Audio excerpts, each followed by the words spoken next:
I'm Melody Thompson, 28, and I was moments away from donating my kidney to my dying sister Samantha.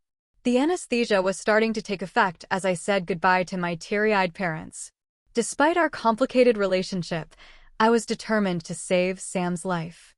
I never imagined that moments before they would wheel me into the operating room, my grandfather would burst through the doors with 2 police officers. Before I tell you how my family was torn apart that day, let me know where you're watching from and subscribe to hear more stories about family betrayals that cut deeper than any surgeon's knife. Growing up in suburban Boston, Samantha and I were just 3 years apart. Our childhood home was filled with laughter and the chaos that comes with raising 2 energetic girls. Our parents, Catherine and Michael Thompson, were loving but often busy with their careers, Mom as a high school English teacher and Dad as an accountant at a prestigious firm downtown. This meant we spent a lot of time with our grandfather, Walter Thompson, a wealthy businessman who had made his fortune in real estate development. Grandpa Walter was more than just a babysitter. He was a major influence in our lives. His imposing Victorian home in Beacon Hill became our second home, where we'd spend weekends and summer breaks while our parents worked overtime. He was stern but generous, teaching us about investing our allowance money and the importance of education. While he never showed obvious favoritism, I sometimes caught him watching Sam with particular pride when she'd win at the board games he taught us. As children, Sam and I were inseparable. Being the older sister, I naturally took on the role of protector. I remember vividly the day in elementary school when Billy Matthews pushed Sam off the swing set. I marched right up to him, despite being half his size, and demanded an apology. When he laughed in my face, I shoved him so hard he fell into a puddle. I got detention, but Sam looked at me like I was her hero. Those were simpler times, before the complexities of adolescence pulled us in different directions. By high school, we had become entirely different people. I was the academic, always with my nose in a book, editor of the school newspaper, and part of the drama club. I was quiet but determined, already mapping out my future in journalism. Sam, on the other hand, blossomed socially. She became a cheerleader, dated the quarterback, and was voted homecoming queen our senior year. She was effortlessly popular, while I had a small circle of equally bookish friends. I didn't resent her for it. We just inhabited different worlds within the same household. "Melody, you should come to the party this weekend," she'd occasionally say, attempting to bridge our growing divide. You might actually have fun if you tried. But I found her friends superficial, and she found mine boring. What had once been a close bond gradually frayed into occasional pleasantries and borrowed clothes. College only widened the gap between us. I received a scholarship to NYU, eager to escape the confines of our suburban life and dive into the energy of New York City. I majored in journalism, thriving in the fast-paced environment and building connections that would later help me land a position at the Chicago Tribune. Sam stayed local, attending Boston University to study business administration. She continued living at home, maintaining her high school social circle and the comfortable life she'd always known. Our parents never pressured her to move out, seemingly relieved to still have one daughter nearby. As adults, our relationship became increasingly strained. My visits home for holidays were brief and filled with awkward small talk. Sam would ask about my latest articles, and I'd inquire about her job at our father's friend's marketing firm, but there was no substance beneath our exchanges. We had become strangers who shared DNA and childhood memories. "How's Chicago?" she'd ask over Christmas dinner. "Cold but exciting," I'd reply. "How's work going?" "Fine, just got promoted to junior account manager." And that would be the extent of our personal conversations. Last Christmas, however, I noticed something different about Sam. Behind her usual perfect makeup and designer clothes, she looked pale and tired. She excused herself several times during dinner, and I caught Mom watching her with worried eyes. When I asked if everything was okay, Sam brushed it off as just a bug going around the office, but something didn't feel right. 3 months ago, my phone rang at 2 a.m. Seeing Mom's name on the screen filled me with immediate dread. Late-night calls are never good news. "Melody, it's Sam," Mom said, her voice breaking. "She's in the hospital." Her kidneys are failing. The words didn't make sense at first. Sam was only 25, had never had health problems. How could her kidneys be failing? What? How's that possible?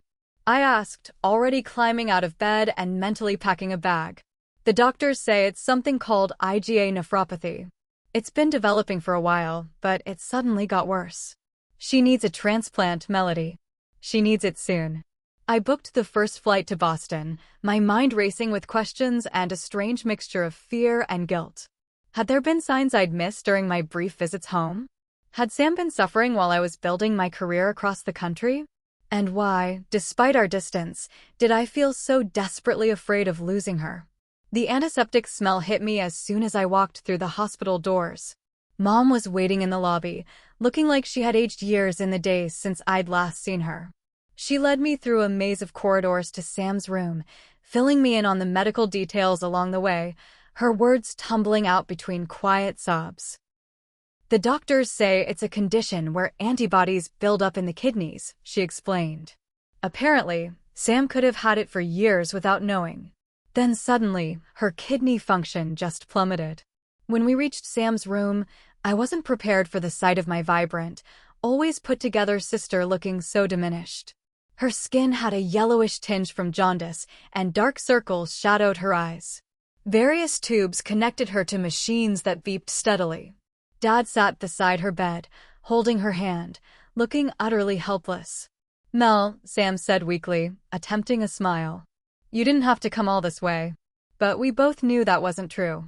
Despite everything, she was my sister. Dr. Rachel Wilson, the nephrologist handling Sam's case, came by shortly after my arrival. She was a petite woman with a confident demeanor that somehow managed to be both clinical and compassionate. "Samantha's condition has progressed unusually rapidly," she explained to all of us. IgA nephropathy often takes years to reach this stage, but in some cases, it can accelerate quickly. Both her kidneys are functioning at less than 15% capacity now. What are the options? I asked, trying to sound calm and rational when inside I felt anything but. Dialysis would be a temporary solution, Dr. Wilson said. But given Samantha's age and the severity of the damage, a transplant would offer the best chance at a normal life. Without one, she'll need permanent dialysis, which comes with its own complications and decreased quality of life. Mom asked the question we were all thinking: how long is the waiting list for a donor kidney? "It can be years," Dr. Wilson replied gently. "That's why we always check if family members might be compatible donors. It's completely voluntary, of course, but it could significantly reduce the wait time." The room fell silent as we absorbed this information. Dad was the first to speak up. "I'll get tested right away," he said firmly. "Me too," Mom added without hesitation. I nodded in agreement, though the thought of surgery terrified me. But how could I not offer when my sister's life was at stake? Over the next few days, we all underwent testing to determine if we were matches for Sam. The process involved blood work, tissue typing, and extensive medical evaluations. The waiting period was agonizing, filled with tense silences and forced optimism.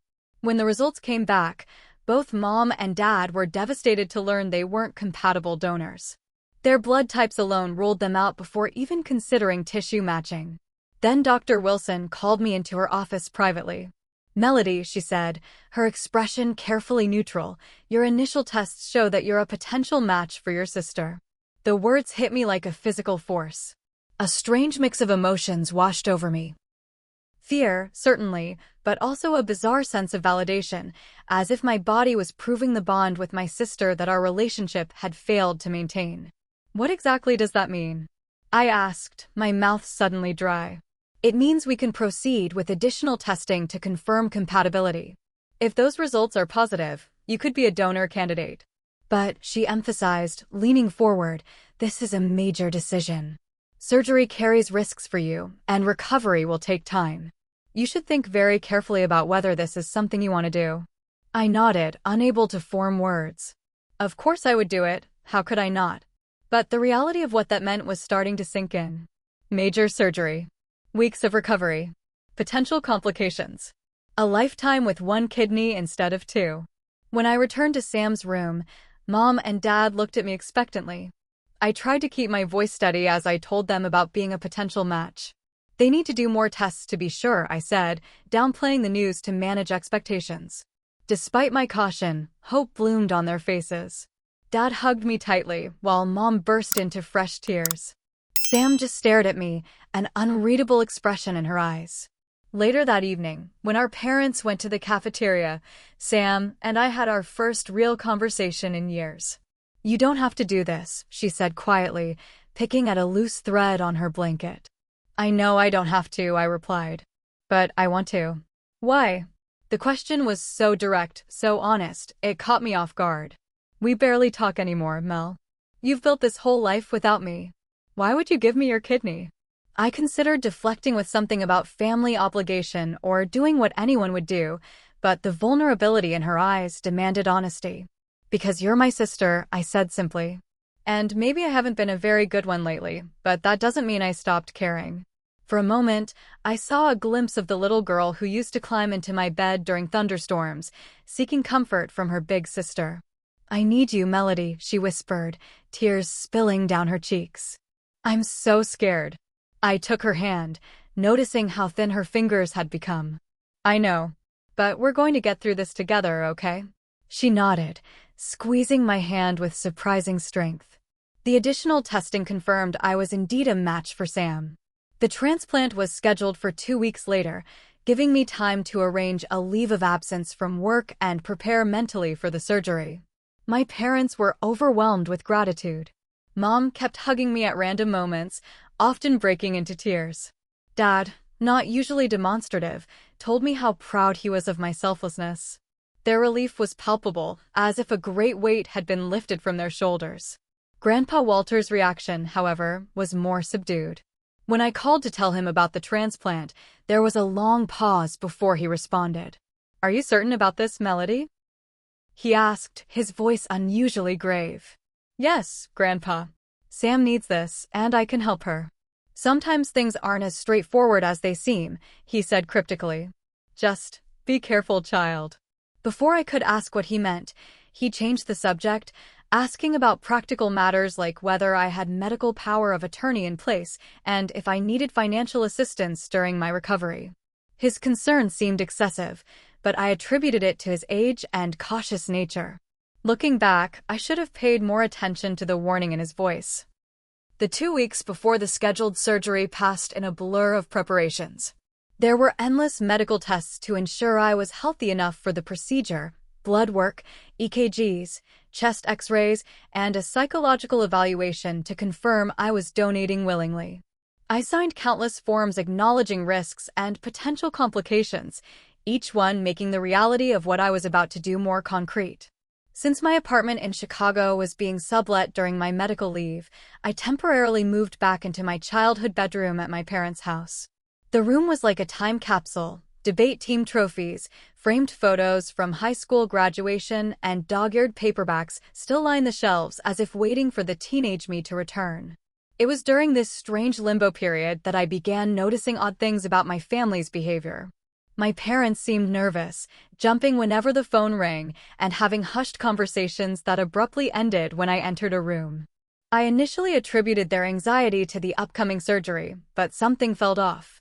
One evening, while passing by my father's home office, I overheard Grandpa Walter on speakerphone.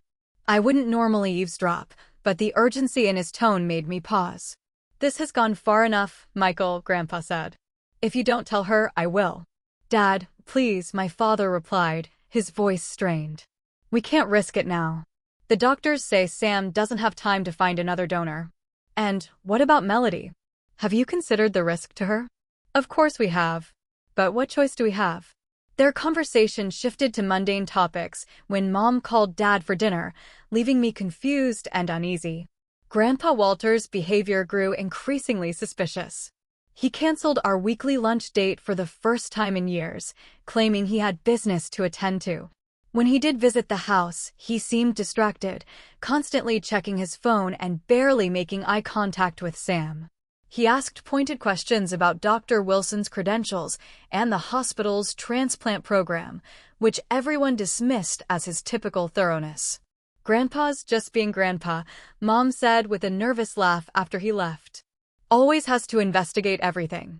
While borrowing a sweater from Sam's room one chilly afternoon, I accidentally knocked over a stack of papers on her desk.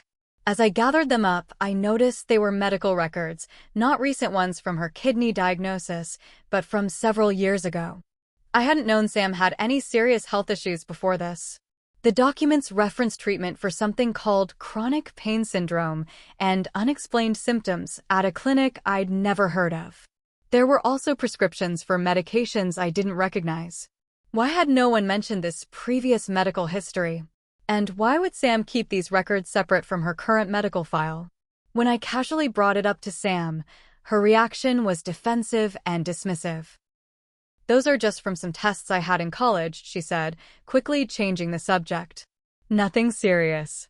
"Hey, did you see that Mom's making your favorite lasagna tonight?" The day before the final pre-op consultation, I met with Dr. Wilson alone to discuss last-minute concerns.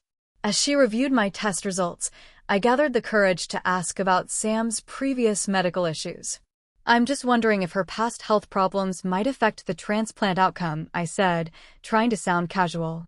Dr. Wilson's smile faltered slightly. "What specific health problems are you referring to?" "The ones she was treated for a few years ago. Chronic pain, I think." The doctor's pause was brief but noticeable. "All relevant medical history has been taken into account for the transplant plan," she said, her tone suddenly more formal. "Due to patient confidentiality, I can't discuss your sister's medical details without her consent." Later, while waiting for my blood work, I overheard a conversation between Dr. Wilson and a nurse named Jessica Bennett at the nurse's station. "The Thompson case is progressing faster than usual," Jessica commented. "It's a priority situation," Dr. Wilson replied tersely. "Still, after what happened with the previous treatment plan." "That's not relevant to the current procedure," Dr. Wilson interrupted sharply, glancing in my direction and lowering her voice. That night, unable to sleep, I searched online for information about kidney disease and transplants. Most of what I read aligned with what the doctors had told us, but something about Sam's rapid deterioration still seemed unusual according to the medical websites. IgA nephropathy typically progressed slowly over many years. How had Sam gone from seemingly healthy to kidney failure in just months? I decided to talk to my parents the next morning, but my plans were derailed when Sam was rushed to the hospital with severe pain. The doctors said her condition had worsened, and the transplant needed to happen immediately. As the family gathered in the waiting room while Sam underwent emergency dialysis, my concerns were pushed aside by the urgent reality of my sister's failing health. The hospital waiting room became our temporary home as Sam's condition stabilized enough for the transplant to be scheduled for the following morning. The vinyl chairs molded to our bodies over the hours, and we all developed a caffeine dependency from the vending machine coffee. Grandpa Walter arrived shortly after Sam was admitted, his face grim as he spoke with the doctors. Unlike my parents, who hovered constantly around Sam's room, Grandpa spent most of his time in the hallway, having intense conversations on his phone. Every so often, he would disappear entirely, only to return looking more troubled than before. During one of these absences, I went to find him, needing some reassurance from the person who had always been my rock. I found him around the corner from Sam's room, in a heated discussion with my father. "This has gone too far, Michael," Grandpa said, echoing the words I'd overheard days earlier. "I've got people looking into it now. If what I suspect is true, she deserves this chance." "Dad," my father interrupted, his voice breaking. "You don't understand what it's been like. The doctors say this is her only option." "At what cost?" Grandpa demanded. "Have you thought about what you're risking?" They fell silent when they noticed me approaching, both attempting unconvincing smiles. "Is everything okay?" I asked, looking between them. "Just a difference of opinion about investment strategies," Dad said quickly. "Nothing for you to worry about, honey." Grandpa gave me a long look before nodding in agreement, but the concern in his eyes told a different story.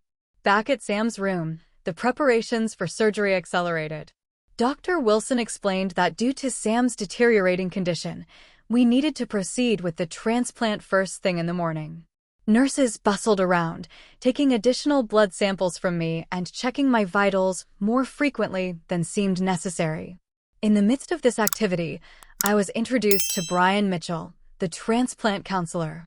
He was a serious man with kind eyes who asked to speak with me privately. In a small consultation room, he reviewed the consent forms I had already signed. "I need to ensure that you fully understand the risks involved," he said, watching me closely, "and that you're making this decision of your own free will." "I understand the risks," I assured him. "And yes, this is my choice." He leaned forward slightly. "Are you certain you're doing this willingly, Miss Thompson? No one is pressuring you in any way." His emphasis on the word pressuring struck me as odd. "My family is grateful, of course, but the decision is mine," I replied, studying his face. "Why do you ask?" "It's standard procedure," he said, but something in his tone suggested otherwise. "Sometimes family dynamics can be complicated, especially in medical emergencies." After our meeting, I found Mom alone in the cafeteria, staring into a cup of cold coffee. When I sat across from her, she looked up with red-rimmed eyes. "I can't lose either of you," she whispered, reaching for my hand. "If anything went wrong..." "Mom, the doctors said the risks for me are minimal," I reminded her. "I'll be fine and Sam will get better." She squeezed my hand hard enough to hurt. "You've always been so strong, Melody. Always taking care of everyone else." Her voice cracked. "I should be the one doing this for Sam, not you." "It's just biology, Mom. My kidney matches, yours doesn't. It's not about strength or love." She nodded, but the guilt in her eyes remained. As I hugged her goodbye to return to my pre-op preparations, she clung to me with unusual desperation. That night, I was moved to a hospital room to begin fasting before surgery. The nurses started in 4 to keep me hydrated and administered mild sedatives to help me sleep. Despite the medication, I lay awake, staring at the ceiling and listening to the muted sounds of the hospital at night. Around midnight, my phone lit up with a text message from an unknown number. "Don't go through with the surgery. Call this number." I stared at the screen, my heart racing. Was this some kind of cruel joke? A wrong number? Or something more sinister? My finger hovered over the call button as I debated what to do. Finally, exhaustion and the effects of the sedative won out, and I placed the phone on the bedside table, deciding to deal with it in the morning. As I drifted off to sleep, the strange text message, Grandpa's secretive behavior, and the inconsistencies in Sam's medical history swirled in my mind. But stronger than these doubts was the image of my little sister in the hospital bed down the hall, her life depending on my kidney. Whatever was happening, I couldn't back out now. She needed me, and despite everything, I couldn't let her down. Morning arrived with a flurry of activity. Nurses came in at 5 a.m. to start the final preparations, checking my vitals and administering pre-surgical medications. My parents arrived shortly after, both looking like they hadn't slept at all. Mom kept smoothing my hair back from my forehead, a gesture she hadn't made since I was a child sick with the flu. Dad stood silently at the foot of the bed, his face a mask of contained emotion. Dr. Wilson came by to explain the procedure one last time, her manner efficient but kind. "We'll take you into surgery first to remove your kidney, then immediately transplant it to Samantha. The whole process should take about 4 hours for you, and a bit longer for your sister." A nurse wheeled in Sam for a brief visit before we were both taken to surgery. Despite the gravity of the situation, she managed a small smile. "Thank you for doing this," she said, reaching for my hand. "I don't deserve it after how I've treated you all these years." "Hey, what are sisters for if not spare parts?" I joked weakly, trying to lighten the mood. Her eyes filled with tears. "I'm so sorry, Mel. For everything." Before I could ask what she meant, the nurses were moving her bed back toward the door, saying it was time to get her prepped. My parents each gave me a tearful hug. "We love you so much," Mom whispered. "You're saving our family." As they left, the anesthesiologist arrived to begin the sedation process. He explained each step as he administered medications through my 4. "You'll start feeling drowsy now," he said. "Just relax and count backward from 10. I made it to 7 before the edges of my consciousness began to blur. Through increasingly heavy eyelids, I watched the nurses prepare to transport me to the operating room. The ceiling tiles above me began to swim in and out of focus. Then, suddenly, there was commotion in the hallway. Raised voices penetrated the fog of sedation, angry shouts, and the sound of rapid footsteps approaching. The doors to my room burst open with such force they banged against the walls. Grandpa Walter stormed in, flanked by 2 uniformed police officers. Behind them, I could see my parents' horrified faces and Dr. Wilson's look of shock. "Stop the procedure immediately," Grandpa commanded, his voice thundering with authority I'd never heard before. "This surgery is not going forward." One of the officers stepped forward, holding up an official-looking document. "We have a court order to halt this procedure pending investigation." The medical staff froze in confusion. The anesthesiologist looked from the police to my grandfather, clearly unsure what to do. "What the hell is going on?" my father demanded, pushing into the room. "Dad, have you lost your mind? Sam needs this transplant." "No, Michael, she doesn't," Grandpa replied grimly. "And I think you know that." Through my drug-induced haze, I struggled to comprehend what was happening. The sedatives made it difficult to focus, but the gravity of the situation penetrated even through the chemical fog. A third man entered the room, a stern-looking person in plain clothes who identified himself as Detective Daniel Harris. "Dr. Rachel Wilson, you're under investigation for medical fraud and conspiracy to traffic human organs." The room erupted into chaos. My mother screamed, my father shouted denials, and hospital security arrived, adding to the confusion. Through it all, I fought against the sedatives, trying to stay conscious and understand. Detective Harris approached my bed. "Miss Thompson, I'm sorry about this. We have reason to believe you were being deceived about the purpose of this surgery." "What do you mean?" I managed to ask, my words slurring slightly. Before he could answer, Sam appeared in the doorway in her wheelchair, her face a mask of guilt and terror. Our eyes met, and in that moment, I knew that whatever was happening, she was at the center of it. As the sedatives were reversed by a medication the anesthesiologist quickly administered, the truth began to emerge in fragments of overheard conversations and direct statements from the detective.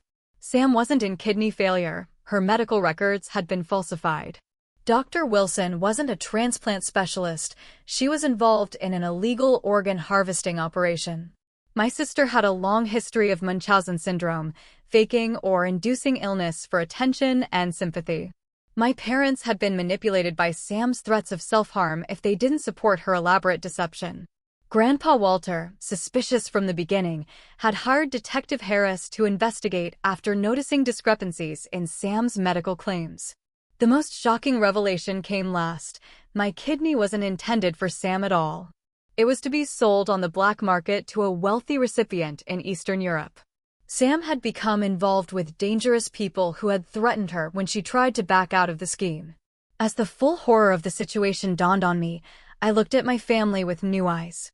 My parents stood huddled together, their faces reflecting a complicated mix of relief and shame. Had they known the full extent of the deception? Had they willingly risked my life to placate Sam? Sam herself sat slumped in her wheelchair, no longer maintaining the pretense of illness. When she finally spoke, her voice was barely audible.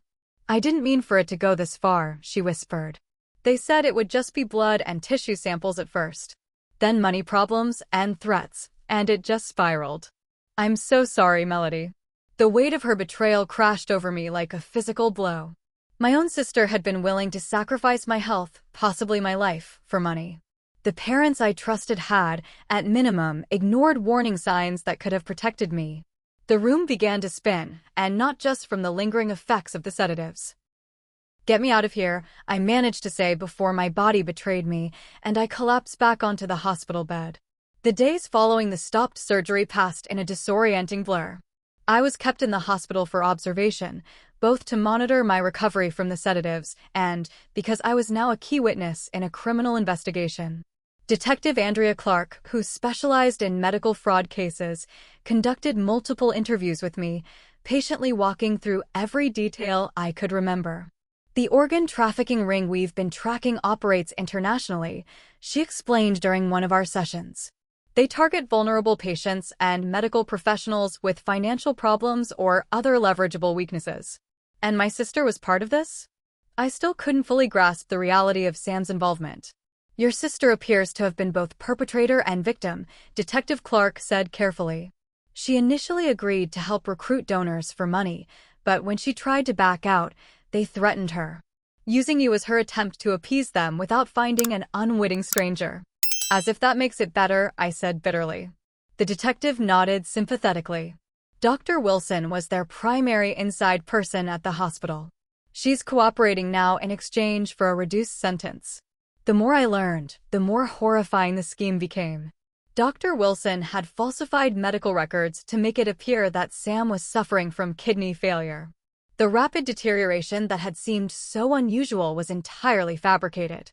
The yellowish tinge to Sam's skin that I had attributed to jaundice had been created with makeup. The hospital stays, the dialysis machines, all staged as part of an elaborate con. Sam underwent a comprehensive psychiatric evaluation and was diagnosed with factitious disorder, formerly known as Munchausen syndrome, along with narcissistic personality traits. Her history of faking illnesses apparently stretched back to college, when she first began visiting medical specialists for imaginary symptoms. The attention and sympathy she received became addictive, leading to increasingly dramatic medical claims. People with this condition are often very convincing, explained Dr. Elaine Foster, the psychiatrist assigned to both Sam's case and my trauma counseling. They study symptoms thoroughly and can mimic them convincingly. Many even undergo unnecessary medical procedures willingly. While Sam was remanded to a psychiatric facility, my parents faced their own reckoning. Though they weren't criminally charged, the investigation revealed they had ignored numerous red flags about Sam's condition. Their enabling behavior had allowed her deception to flourish. Your parents were in a difficult position, Dr. Foster told me during one of our sessions. Sam threatened self-harm whenever they questioned her stories. They convinced themselves that believing her was the lesser evil. They were willing to let me undergo major surgery based on lies, I replied, unable to keep the hurt from my voice. Not exactly, she corrected gently. From what I understand, they believed Sam truly needed the kidney. They suspected she might be exaggerating some symptoms for attention, but not that the entire diagnosis was fabricated. Whether this distinction mattered was something I couldn't yet decide. Grandpa Walter became my rock during this period. He moved me into his Beacon Hill home to recover, fiercely protecting me from the media attention that the case attracted. Local news outlets ran sensationalized stories about the kidney caper and sister's shocking betrayal. Reporters camped outside my parents' house and called my workplace in Chicago. I should have acted sooner, Grandpa told me one evening as we sat in his library. I knew something wasn't right, but I never imagined it was this extensive. How did you figure it out? I asked. Small inconsistencies at first. Medical terms Sam used incorrectly. The way she avoided certain topics around me. Then I noticed unusual withdrawals from her bank account. He sighed heavily. When you told me you were a match and the surgery was scheduled so quickly, alarm bells went off. The transplant center seemed to be skipping standard protocols. So you hired a private investigator? He nodded. Daniel Harris is an old friend who specializes in medical fraud. Once he started digging into Dr. Wilson's background, the whole scheme unraveled. Living with Grandpa gave me space to process my feelings away from my parents' tearful apologies and explanations. I wasn't ready to forgive them, wasn't sure if I ever would be. They called daily, but our conversations were brief and strained. Therapy with Dr. Foster became my lifeline. 3 times a week, I would sit in her office and try to make sense of what had happened and what had almost happened. I keep having the same nightmare, I told her during one session. I'm on the operating table, conscious, but unable to move or speak. I can feel them cutting into me, taking not just my kidney but all my organs, one by one. And my family is watching, doing nothing. That's a natural response to trauma, she assured me. Your sense of safety and trust was profoundly violated. Your body is processing that violation through these dreams. Will they ever stop? With time and work, yes. But healing isn't linear. There will be good days and bad days. She was right about that.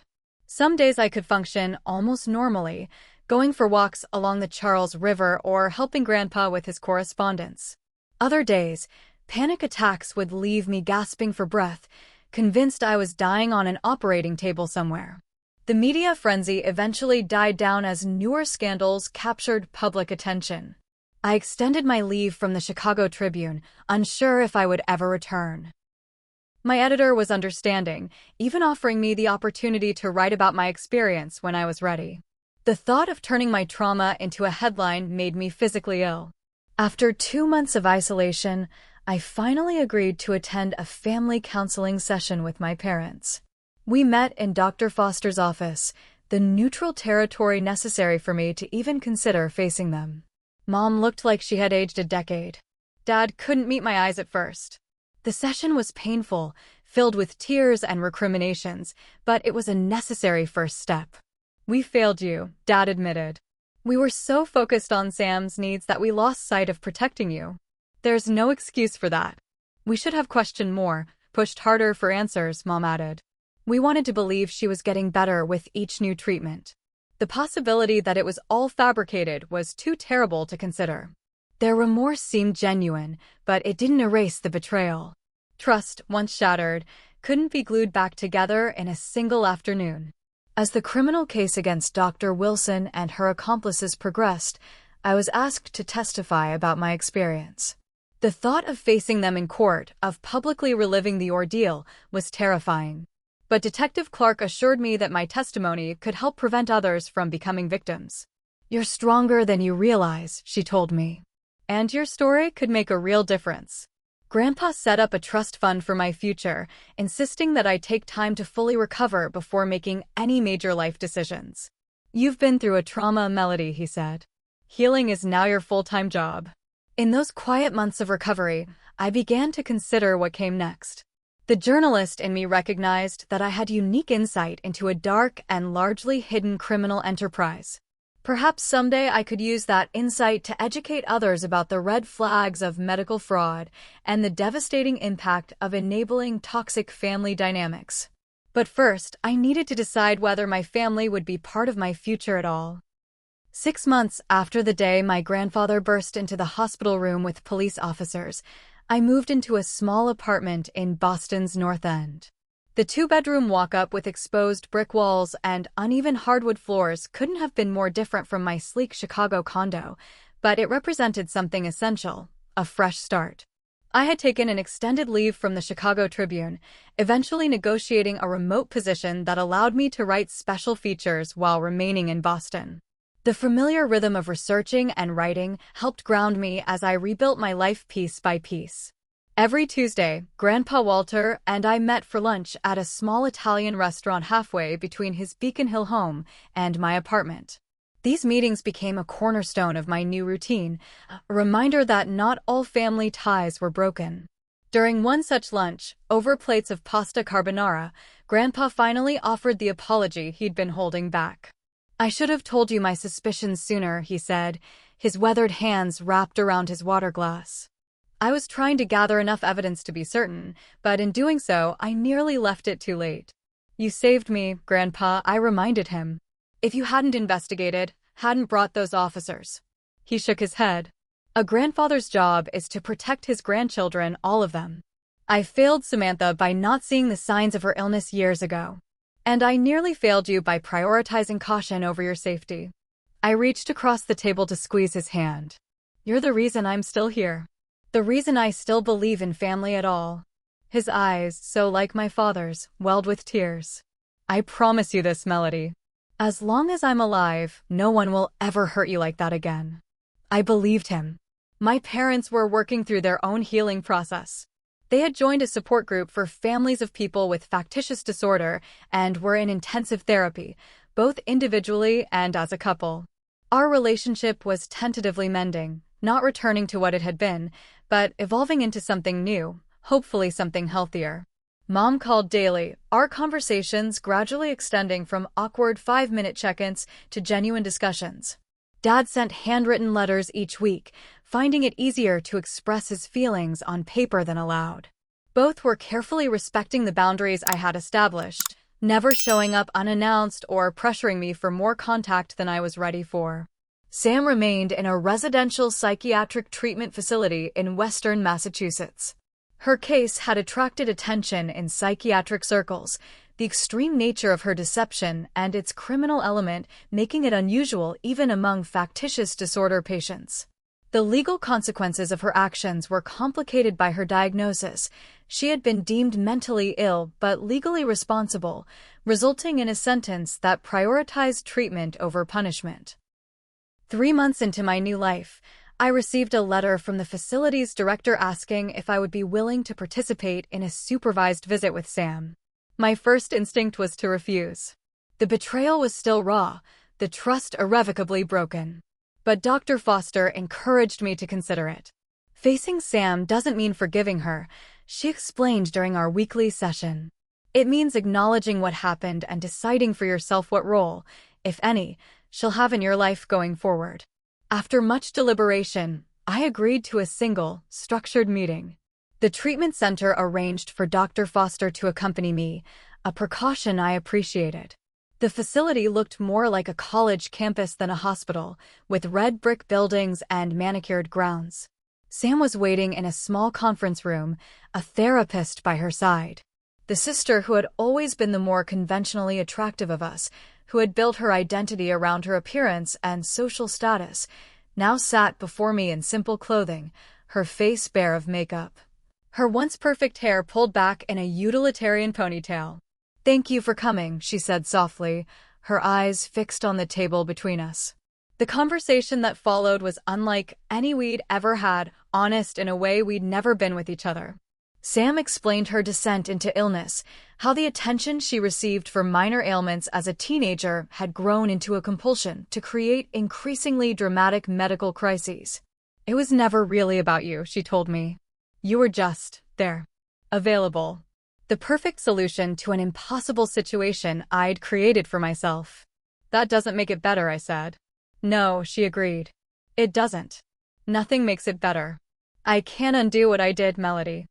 I can only try to understand why I did it, to make sure I never harm anyone like that again." I studied her face, searching for the manipulation and deception I'd come to expect. Instead, I saw something unfamiliar, genuine remorse. "I don't know if I can ever trust you again," I admitted. "I don't expect you to," she replied. "I wouldn't, in your position." As our meeting concluded, she asked hesitantly, "Will you come back?" "Someday." I couldn't give her the reassurance she wanted. "I don't know, Sam. I need to focus on my own healing right now." She nodded, accepting this boundary in a way the old Sam never would have. Walking out of that facility, I felt a strange lightness. Not forgiveness, I wasn't there yet, might never be, but a release of something I'd been carrying. Understanding the complexity of mental illness didn't excuse what had happened, but it helped me contextualize it. Sam wasn't a monster, she was a deeply troubled person who had made monstrous choices. In the months that followed, I found unexpected strength in my experience. I joined a support group for victims of family trauma, where I met Jessica Bennett, the nurse who had tried to raise concerns about Sam's case.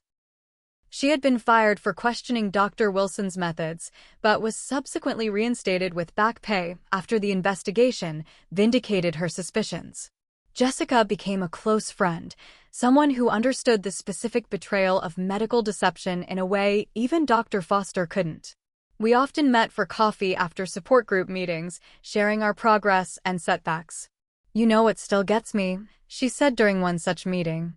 "How many people must have suspected something wasn't right but stayed silent?